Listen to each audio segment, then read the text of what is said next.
Devil fruits, इनका नाम सुनते ही आपको वन पीस की याद आ जाती होगी, अगर आपने देखा है तब।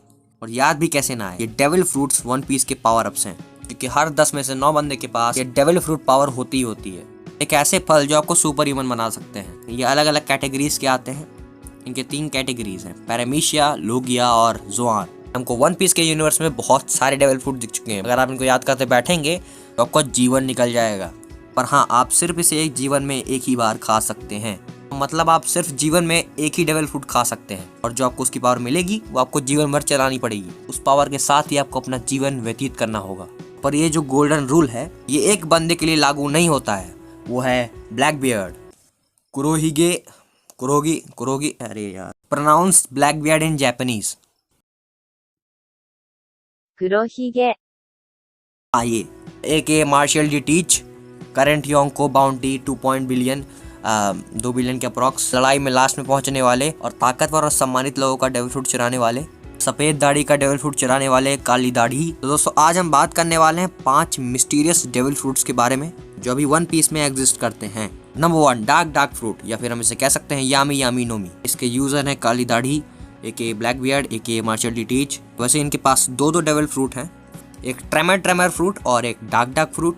डार्क फ्रूट की ये पावर है कि वो एक ब्लैक होल क्रिएट कर सकता है, क्योंकि ये एक ब्लैक होल टाइप की पावर पोजेस करता है। मतलब ये एक डार्कनेस की पावर है जो अपने अंदर कुछ भी समा लेता है। तो ये अपनी सराउंडिंग्स को डार्क मैटर में बदल देता है, और अगर कोई डेविल फ्रूट यूजर इसके कांटेक्ट में आता है तो वो अपनी पावर खो देता है कुछ टाइम के लिए। मतलब आप डार्क फ्रूट यूजर के पास रहोगे तो आप अपनी डेविल फ्रूट पावर कुछ टाइम के लिए खो दोगे। आपको ऐसा लगेगा कि आपने कभी डेविल फ्रूट खाया ही नहीं है। मतलब एकदम सी प्रिज्म स्टोन की तरह वर्क करता है ये डेविल फ्रूट। तो मिस्ट्री यहाँ से शुरू होती है। मुझे ये लगता है जो ब्लैक बियर्ड के पास अननोन टेक्निक है दो डेविल फ्रूट अपने शरीर के अंदर रखने की और किसी का भी डेविल फ्रूट चुरा लेने की, मुझे लगता है वो मिस्टीरियस टेक्निक ये डार्क फ्रूट ही है। क्योंकि हमको डार्क फ्रूट के बारे में कुछ ज़्यादा पता नहीं है, इसकी एबिलिटीज़ क्या क्या है। तो मुझे लगता है कि इसकी कोई एक एबिलिटी होगी, किसी भी डेविल फ्रूट यूज़र के उसके शरीर से डेविल फ्रूट निकालने की पावर है इसके पास, इसीलिए ब्लैक बियर्ड लोगों के डेविल फ्रूट चुरा पाता है। और मुझे ये भी एक मिस्ट्री लगती है कि डार्क डेविल फ्रूट का प्रीवियस यूजर कौन था। क्या वो रॉक डी ज़ेबेक था?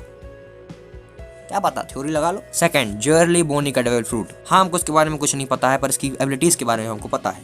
अब आप लोग सोच रहे होंगे ज्वेरली बोनी कौन है?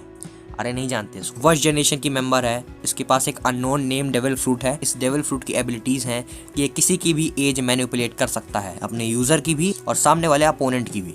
उसको बच्चा बूढ़ा सब बना देगा। तो मिस्ट्री यहाँ से शुरू होती है कि क्या ये डेविल फ्रूट की कोई लिमिटेशन है या नहीं।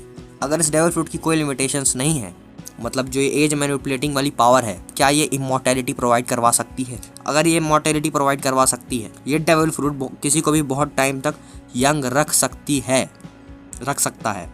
अगर ऐसा है तो दोस्तों ज्वेरली बोनी वॉइड सेंचुरी के ज़माने से हो सकती है। तो ये भी हो सकता है कि क्या पता ये इमू सामा को इमॉर्टैलिटी प्रोवाइड करवाती होगी। मुझे इसका एक गुड फैक्टर लगता है कि क्या ये मंकी डी गाप को अपने प्राइम एज में ला सकती है। प्राइम एज में ला देगी मंकी डी गाप को तो मज़ा ही आ जाएगा, आँख को सुकून मिल जाएगा भाई लड़ते हुए। हम मंकी डी गाप को देखेंगे, वो भी यंग एज में, मज़ा आ जाएगा।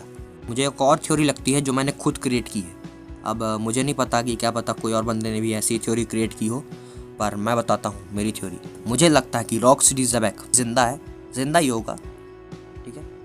ऐसे नहीं दिखा देंगे उसको कि भाई सबसे स्ट्रॉन्गेस्ट पायरेट था, जिंदा था, एक ज़माने में मर गया। अगर जिंदा है तो वो बहुत बूढ़ा हो चुका होगा। तो क्या ये जो बोनी का अननोन नेम डेविल फ्रूट है वो रॉक डी ज़ेबेक को अपने प्राइम एज में ला दे, तो एक बहुत बड़ा थ्रेट क्रिएट हो सकता है इससे। देखिए, फ्यूचर बता सकता हूँ मैं। तो मुझे लगता है ऐसा भी कुछ हो सकता है वन पीस के यूनिवर्स में। तो चलिए अब नेक्स्ट डेविल फ्रूट के बारे में बात करते हैं। नंबर 3, ओपी नोमी। हाँ, ओपी नोमी, लॉक का डेविल फ्रूट। दोस्तों, ओपी नोमी की एबिलिटी ये है कि एक डोम क्रिएट कर देता है, मतलब एक रूम टाइप का बना देता है। उस रूम के अंदर जो ओपी नोमी का यूज़र है वो एक टाइप का भगवान बन जाता है। वो अपने अपोनेंट के साथ कुछ भी कर सकता है, मतलब कुछ भी।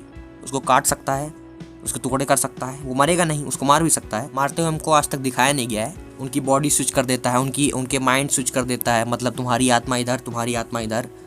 आत्मा नहीं, मतलब उनकी कॉन्शियसनेस। और भी बहुत सारी एबिलिटीज़ हैं, ठीक है। जो मुझे मिस्ट्री वाला पार्ट ये लगता है वो है इसका अवेकनिंग स्टेट। आपको ये तो पता होगा, पैरामीशिया क्लास में और जोआन टाइप में अवेकनिंग स्टेट होता है डेविल फ्रूट का। लोगिया टाइप का तो पता नहीं हमको। मैंने अभी तक सिर्फ 2 लोगों के अवेकनिंग स्टेट देखे हैं। पहला है काटाकुरी, दूसरा है डोफ्लामिंगो। ओपी नोमी का अवेकनिंग स्टेट क्या होगा? मैं सोच नहीं पा रहा था, मुझे कमेंट करके जरूर बताइएगा उसका अवेकनिंग स्टेट क्या हो सकता है ओपी ओपिनोमी का। और अब हम दूसरी चीज़ की बात करते हैं, वो है उसका इमॉर्टैलिटी वाली फैक्टर। जैसा कि हमको वन पीस में पता चला है कि ओपी ओपिनोमी का यूज़र किसी को भी इमॉर्टैलिटी प्रोवाइड करवा सकता है, बस यूज़र को मरना पड़ेगा। तो देखो मुझे लॉ का तो पता नहीं कि लॉ फ्यूचर में ऐसा कुछ करेगा कि नहीं, पर हाँ मुझे ये लगता है कि ओपी ओपिनोमी का प्रीवियस यूज़र ऐसा कुछ किया होगा। हमको ये नहीं पता है कि ओपी ओपिनोमी का प्रीवियस यूज़र कौन था, पर मुझे लगता है ओपी ओपिनोमी का जो प्रीवियस यूज़र है वो इमूसामा पे ये सर्जरी किया होगा इमॉर्टैलिटी वाला और मर गया होगा, और इमूसामा इसीलिए इमॉर्टल है। हो सकता है, वरना फिर ये ओपी ओपिनोमी का इमॉर्टैलिटी वाला फैक्टर कुछ काम नहीं आता। अगर इसको आप हटा भी देंगे स्टोरी से तो फिर मतलब नहीं निकलेगा।